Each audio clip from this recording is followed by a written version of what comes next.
Most people can only dream of winning the big one.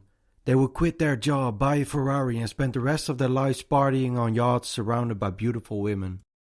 Sadly, you probably have a bigger chance of receiving a cheeseburger from a talking hedgehog whilst being struck by lightning than you have winning the lottery. So how the hell did this Romanian guy win it 14 times?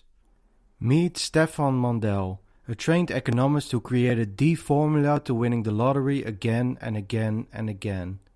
In the late 1950s, whilst he was working for a Romanian mining company, the thought first crossed his mind. What if you could beat the odds of the lottery and win every single time? So being good at math, he started running the numbers.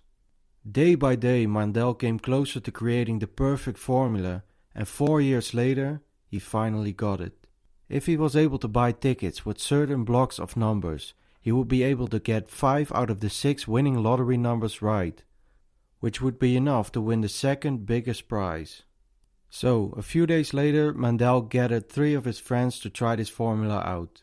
And to his surprise, they actually ended up winning the jackpot. In total, they won 72,783 lei.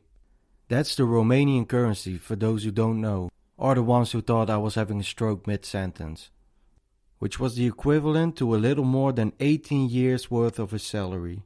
He proved it was possible. Eventually, Mandel quit his job and moved to Australia, where the opportunities were even bigger. In Australia, Mandel would have had access to the Australian lottery, the UK lottery, and spiders the size of basketballs. But mainly the first two. By this time, he started his own lottery business, but he actually wasn't gonna use his old formula anymore. No, not this time. This time, his aim was just to buy every single lottery ticket available. So when the time came, Mandel recruited hundreds of investors and people who would go out and purchase tickets for him. And once a winning ticket was amongst the pile, Mandel would pay portions of his earnings back to his investors and legion of ticket buyers. But I hear you ask, this surely must be illegal, right? Well, surprisingly, it wasn't.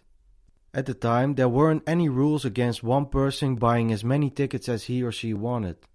So whilst living in Australia, Mandel and his, what you could call almost army of ticket buyers, won the lottery a total number of 12 times.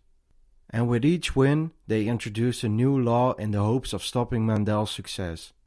But he was simply able to outsmart them all. First, they introduced a law which made it illegal for one person to purchase so many tickets. So as a response, Mandel found 5 partners to do it with him.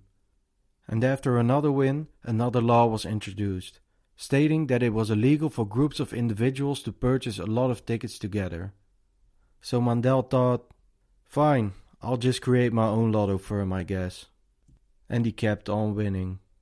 But finally, after his 12th win in Australia and his 13th lottery win overall, so many laws had passed that it was now almost impossible for him to continue.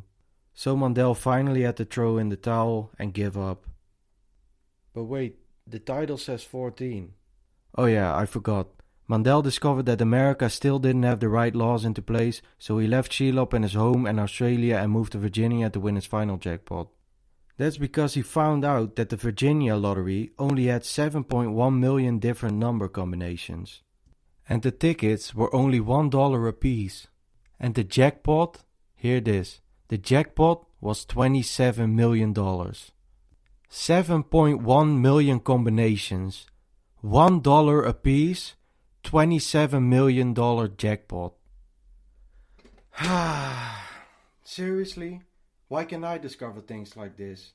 So for those of you who don't understand what I'm going on about, if you would buy $7.1 million worth of tickets, you would own every ticket available and would literally guarantee yourself a $20 million profit. Long story short, he found the investors, bought the tickets, and he obviously won the jackpot, blah blah blah.